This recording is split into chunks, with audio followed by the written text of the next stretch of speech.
Alors, retour sur ce plateau pour la dernière partie de l'émission, le débriefing des experts. Petit changement au niveau du panel d'invités, puisque M. Ismaël Ouedraogo, qui est le rédacteur en chef de Waga FM, nous a rejoint en remplacement de M. Wilfried Zoundi, le député qui est parti. Bien sûr, nous sommes toujours avec Aruna Kaboré, le président du think tank Burkina International, et avec Maître Guy Hervé-Kam, qui est le porte-parole du ballet citoyen. Bienvenue à M. Ouedraogo. Nous allons aborder cette partie-ci, le profil de deux candidats majeurs de ce scrutin présidentiel. On va commencer par M. Roch-Marc Kaboré, qui est l'un des candidats favoris du scrutin présidentiel. Il est âgé de 58 ans, ancien haut dignitaire du régime de Blaise Compaoré, qui s'est opposé à la décision de ce dernier de modifier la Constitution afin de se maintenir à la tête du pays. Il croit en ses chances et rêve de réaliser ce qu'on appelle le coup KO.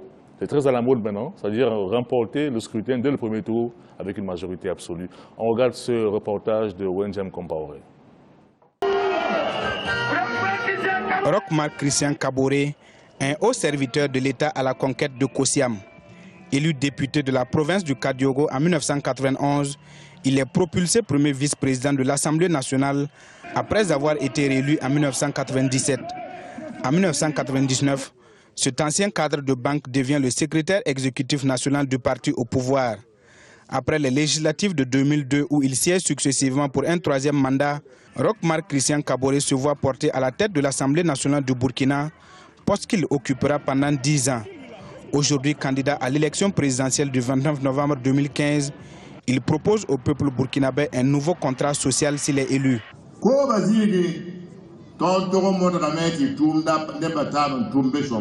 Au niveau de l'agriculture, c'est inimaginable de nos jours que la Daba nous serve d'outil de travail et espérer nourrir la population. Il nous faut aller vers la mécanisation en dotant les acteurs de tracteurs, mais aussi de former nos enfants dans ce domaine.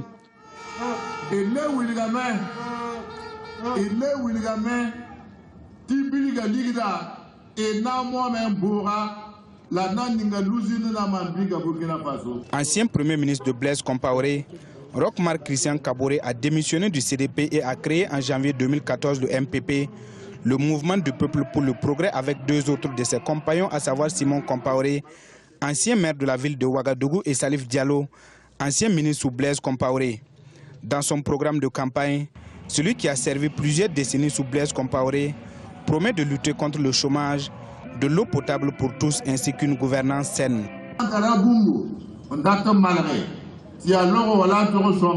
Nous financerons toute initiative qui est bancable et nous disons que la lutte contre le chômage passe par la création d'emplois. Il y avait des fonds déjà mis à votre disposition et nous rassurons que ces fonds seront alimentés pour vous permettre d'entreprendre. Son projet de société se décline en 3 axes principaux: la réforme des institutions et de l'administration, le développement du capital humain, la redynamisation de tous les secteurs porteurs de richesse et de création d'emplois. En somme, bâtir ensemble un Burkina de démocratie et de progrès économique. Thierry Roch-Marc Kaboré n'est pas un homme neuf. Est-ce qu'on peut penser que c'est le plus expérimenté des candidats qui vont prendre part au scrutin? De toute évidence, Roch-Marc Christian Kaboré est celui parmi les candidats qui a, je pense, la meilleure connaissance des arcanes et des leviers de l'administration au regard des fonctions qu'il a occupées. Il a aussi une expérience intéressante dans le secteur privé puisqu'il a été, à l'âge de 27 ans, le directeur général de la principale banque privée du pays, la BIB. Mais ce qui est important à souligner le concernant, je reviens toujours à ce compliment de Maître Benewende Sankara. C'est d'ailleurs la meilleure description de Roch-Marc Christian Kaboré. C'est paradoxal parce que c'est justement un adversaire. Il avait déclaré en 2012, j'ai travaillé avec Roch-Marc Christian Kaboré à l'Assemblée nationale. C'est quelqu'un de très courtois, de très affable. C'est quelqu'un qui aime la démocratie. Et vous savez que Maître Benewende Sankara est très avare en compliments. Venant de lui, c'est un compliment qui n'est pas usurpé. C'est quelqu'un de très affable, de très consensuel et qui a une grande capacité d'écoute. Ismaël Ouedraogo, comment est-ce qu'on peut expliquer que M. Kaboré, qui vient quand même du CDP, qui vient de démissionner, a pu très rapidement s'imposer comme ça sur la scène politique, alors qu'il y a un contexte quand même de révolution? S'imposer, si vous posez cette question, on dira peut-être que vous ne connaissez pas l'histoire du Burkina Faso, parce que Christian Kaboré n'est pas un inconnu. Quand vous voyez un peu toutes les personnes qui ont démissionné avec lui, c'est comme si on avait aujourd'hui un parti politique qui a été créé par, à la limite, on pourrait dire, les dissidents de l'ancien parti au pouvoir. N'oubliez pas que le CDP, mine de rien, c'est 27 ans de pouvoir. C'est comme une machine qui a été décapitée et puis finalement, les têtes de proue sont allées se rallier à d'autres pour créer une autre formation politique. Disons que quand on regarde un peu la situation telle qu'elle se présente aujourd'hui, vous avez posé une première question en disant que peut-être c'est l'homme qui connaît un peu les arcanes du pouvoir. Mais est-ce qu'au Burkina Faso, aujourd'hui, le grand sujet, c'est à ce niveau-là? Je pense qu'il faut nuancer un peu ces propos parce qu'au-delà de tout ce qu'on dit, cette jeunesse qui est sortie, qui a toujours lutté, qui s'est battue pour cette démocratie, c'est ce qu'elle a fait comme combat. Donc du coup, est-ce qu'on a besoin d'un homme du sérail ou pas? Ce sont des jugements de valeur qu'on peut nuancer dans ce contexte actuel du Burkina Faso parce qu'au-delà de tout ce qu'on peut faire comme commentaire, ce qu'on a à faire aujourd'hui à des élections les plus ouvertes possibles, où tous les candidats ont leur chance et peuvent éventuellement s'imposer au soir du 29 novembre 2015. Maître Kam, ce parti-là, le MPP de Roch Christian Kaboré, est quand même constitué d'apparatchiks du CDP, Salif Diallo, Simon Compaoré et autres. Est-ce que le CDP, qui est l'ancien parti au pouvoir, qui est quand même très implanté, j'imagine, est-ce qu'ils ne vont pas essayer de lui faire payer le fait qu'il ait contribué à l'affaiblissement?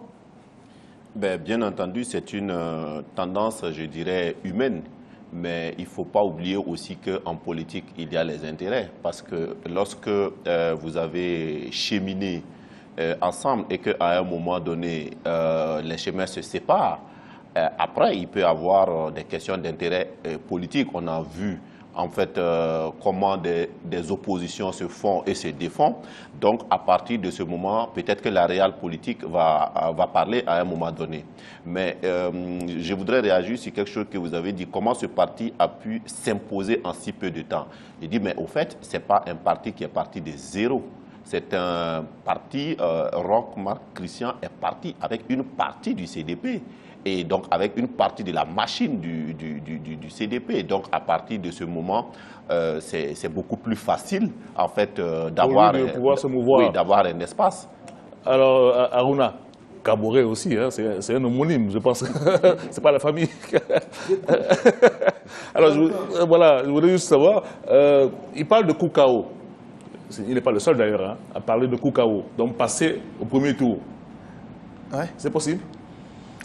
Alors, moi, je n'ai pas d'éléments plus que ce qu'on écoute à travers la radio, à travers les sondages. Quand même, il y a des institutions qui ont proposé, des instituts du moins qui ont fait des sondages.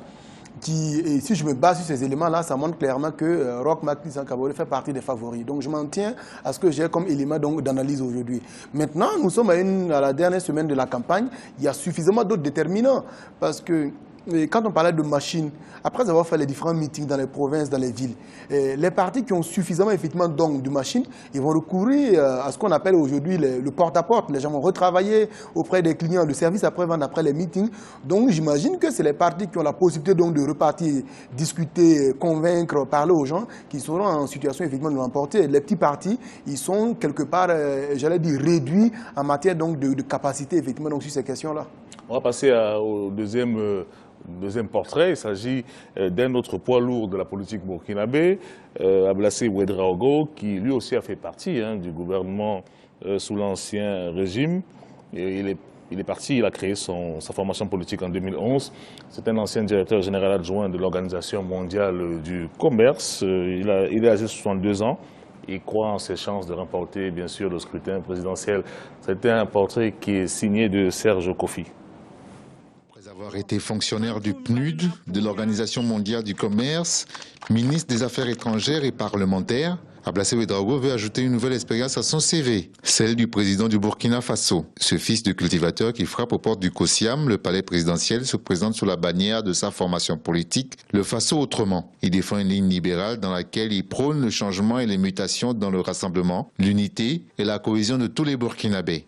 Et j'ai beaucoup travaillé sur les questions de développement, sur les questions de diplomatie. Et je pense que je peux aider mon pays à financer avec conséquence le développement donc, que le pays va se donner. Et j'ai un carnet d'adresses que personne aussi ne pourra me contester. Et mieux, mon parti, le Faso Autrement, a élaboré un projet de société. Un projet de société qui met l'homme au centre des préoccupations. Tout commence par l'homme et se termine par l'homme. Ablassé Ouédraogo se présente comme un rassembleur. Son idéal, la création des richesses par la stimulation de la créativité, l'activation et la dynamisation de tous les secteurs de l'économie et une justice équitable.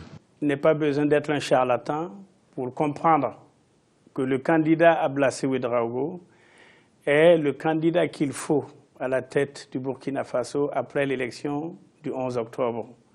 Tout simplement parce que c'est un homme d'expérience, c'est un homme de toutes les générations, c'est un artisan du développement. Et le véritable problème de notre pays, c'est comment construire un développement qui pourra être profitable à tout le monde. Et ça, Ablassé Ouédraogo peut être la solution. Réputé travailleur, Ablassé Ouédraogo s'illustre aussi par son franc-parler. Pourra-t-il passer au soir du 29 novembre au président du Faso Autrement à président du Faso tout court? Le verdict des urnes le dira.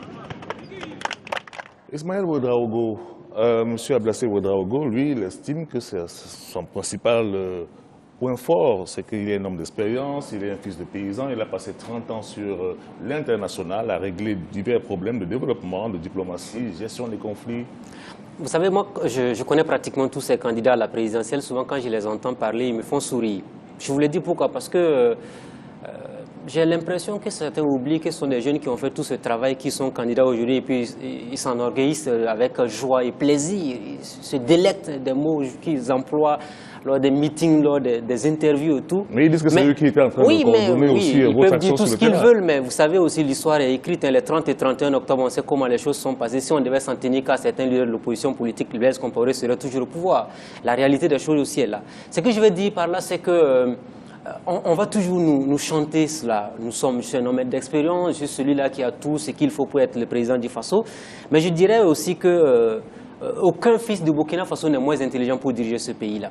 Ça, je le dis avec fermeté parce que vous pouvez être d'accord avec moi ou ne pas être d'accord avec moi, mais ce n'est pas parce que telle personne aurait été élue président du Faso parce qu'il n'a pas accumulé autant d'expérience dans le reste du monde que les autres vont tourner le dos au Burkina Faso. Le Burkina demeure toujours un pays. Comme je le disais quand Blaise Compaoré était au pouvoir et qu'on voulait modifier l'article 37, je disais en son temps, il y a beaucoup d'hommes indispensables qui sont sous terre. Et même lui, quand il partira, le Burkina sera toujours sur la carte du monde. La preuve, c'est qu'il est parti, le Burkina est là. C'est même valable pour les 14 autres candidats qui sont là. Donc, on peut dire que ça ne pourra pas être aussi, je pense, qu'un indicateur aussi important. Parce que cette jeunesse qui est sortie, c'est ce qu'elle veut au-delà du tout.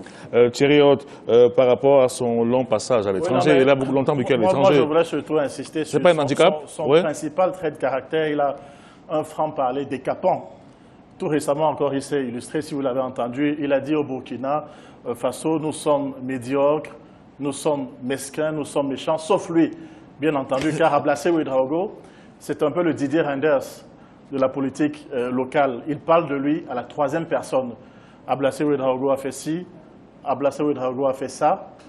Évidemment, ça n'enlève rien à la chaleur du personnage. C'est un personnage très chaleureux. Vous pensez qu'il est un peu mégalomane? C'est ça que vous voulez dire? Je pense qu'il a un ego surdimensionné, mais c'est un personnage chaleureux. Il a un esprit très vif et en réalité, il a une intelligence aussi au-dessus de la moyenne.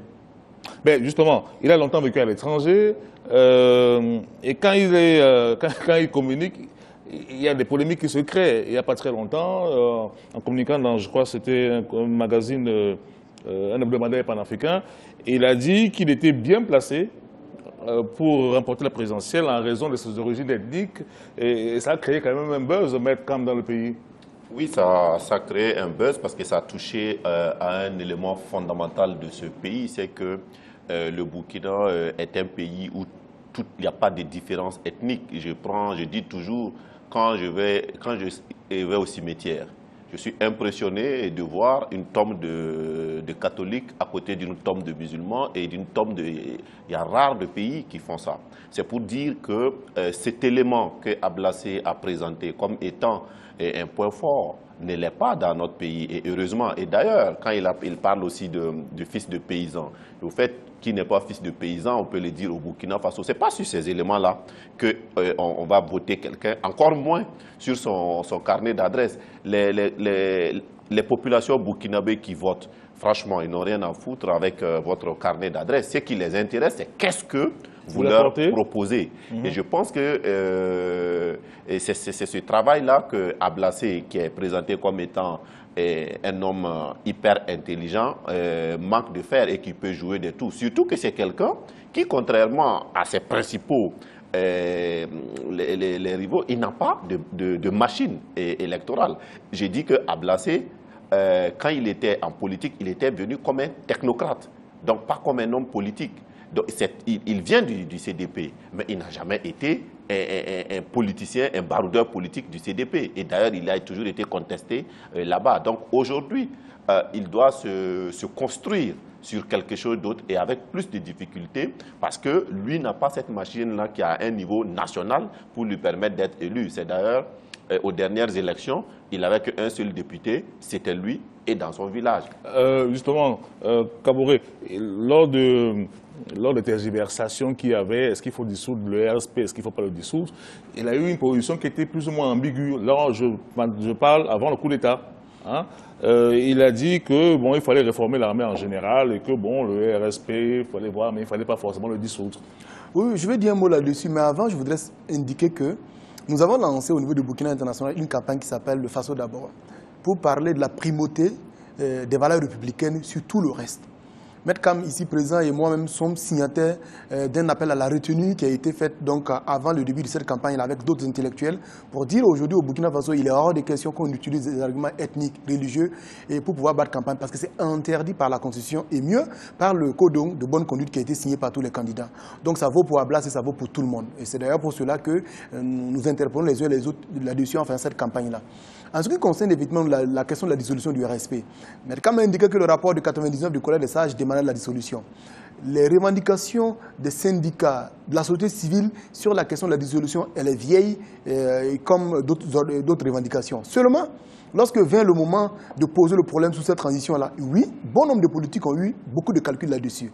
Je ne voudrais pas donner des bonnes cartes ou des mauvaises cartes, mais en dehors donc de Maître Benouéné Sankara, qui a été formel du début jusqu'à la fin, qui n'a pas changé de position sur la question donc, du RSP, et dans une moindre mesure, le candidat donc, du MPP qui a indiqué clairement que lorsqu'il venait au pouvoir, il va certainement le dissoudre. Le reste des uns et les autres se posaient même la question, et Ablassé avec acuité, parce que jusqu'au dernier moment, lorsque nous étions dans les Sartimborg, c'est-à-dire à la fin du putsch et que le premier conseil de ministres allait se tenir pour trancher de la question, Ablassé était encore sur les zones du RFI pour effectivement donc épiloguer sur cette question en disant qu'on n'a pas refondé l'armée ou tout ça.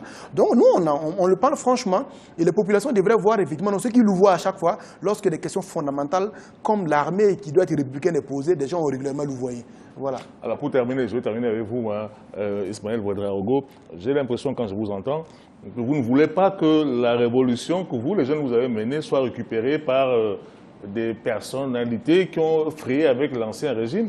Pour vous, en fait, vous soutenez un candidat qui soit jeune. Ben, ce n'est pas forcément un soutien à un candidat qui est jeune, c'est une alerte qui est donnée aujourd'hui par cette jeunesse-là. C'est lui qui pense qu'il peut gérer ce pays et qu'il vient et qu'il est élu par le peuple et qu'il ne fait pas ce que le peuple veut, mais il va partir. C'est aussi simple que ça parce que ce peuple-là ne va pas indéfiniment accepter. S'ils ont pu faire partie Blaise Compaoré en 27 ans de pouvoir, ils ont pu faire partie le RSP. J'ai dit aujourd'hui, on a réglé une grande partie de la question de l'armée. Mais n'oublions pas aussi que l'avenir également de cette vraie démocratie dépend des acteurs politiques que nous avons aujourd'hui. Si les acteurs politiques ne s'assument pas assez, ne soyez pas surpris qu'un jour, cette même population ressorte dans la rue pour dire « nous voulons que l'armée vienne reprendre le pouvoir pour qu'on puisse aller à une nouvelle transition ». Ce n'est pas exclu. Parce qu'en 1966, c'est de cette manière que les choses se sont passées. À aucun moment on a cru dans l'histoire de ce pays qu'on allait avoir l'armée au pouvoir pendant toutes ces années. Mais il faut que les acteurs politiques s'assument. S'ils ne s'assument pas, ils ne seront pas non plus surpris. C'est de cette manière-là que ça s'est passé en 1966 et ça a duré 50 ans pratiquement. Oui, donc comme pour dire qu'ils ont l'obligation question de s'assumer. Voilà, mais merci, hein, merci monsieur Ismaël Ouedraogo. Je rappelle que vous êtes le rédacteur en chef de Ouaga FM. On va remercier Maître Kam, qui est le porte-parole du Ballet citoyen, bien sûr Aruna Kaboré, qui est le président du think tank Burkina International, et Thierry Haute, éditorialiste, pour avoir animé ce débriefing des experts. On va se retrouver bien sûr très prochainement pour une autre édition.